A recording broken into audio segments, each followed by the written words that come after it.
Bridge Community Athletes, welcome guys and girls. We've got the workout announcement of the day for Thursday, April 23rd. Let's jump right in and talk about this conditioning workout.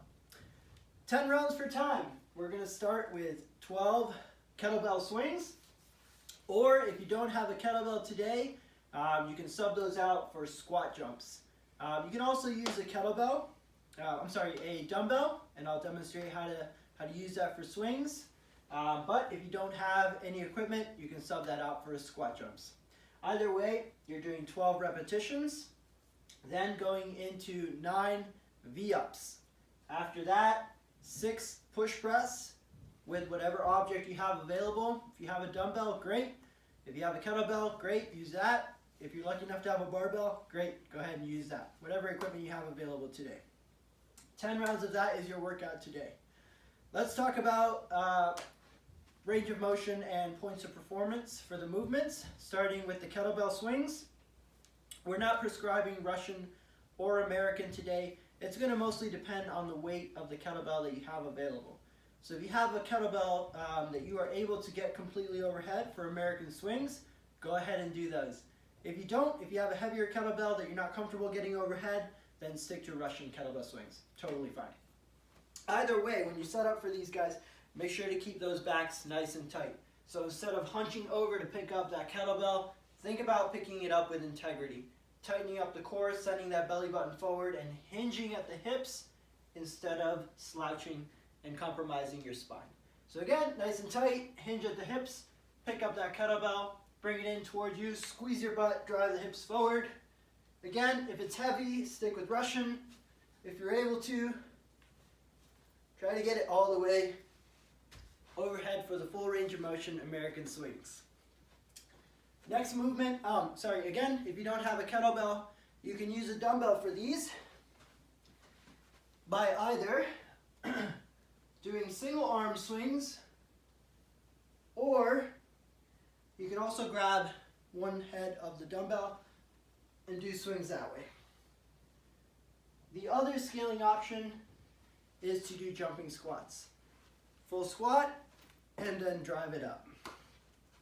Next movement is V-ups, down on the ground.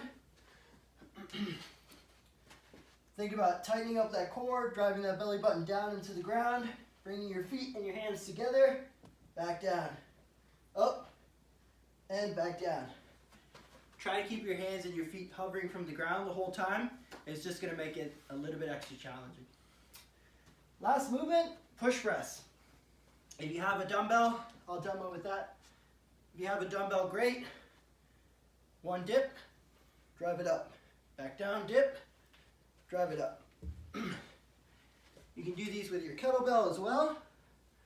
Same thing, dip, drive it up. And if you have a barbell, feel free to grab that as well. If you guys have questions about loading options, how much weight to throw on the barbell if you have it, or anything else, hit us up. You have a coach assigned to you. Text them, call them, or feel free to contact any of us on the team.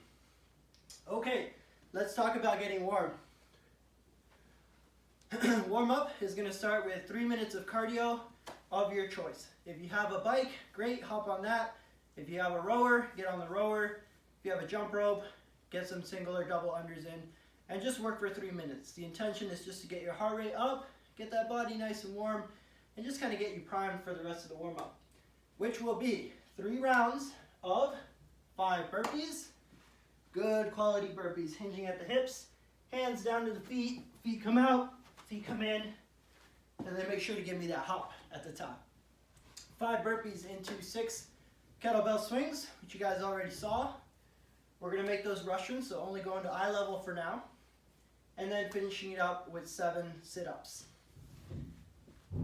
Sitting down on the ground, butterfly your feet together, touch the ground behind you, touch the ground in front of you, or your feet, whichever you have the range of motion to touch, and back down. 7 of those.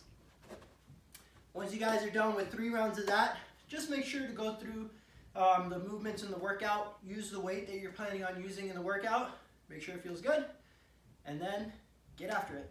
Thanks guys, have a good workout, we'll catch you in the next one.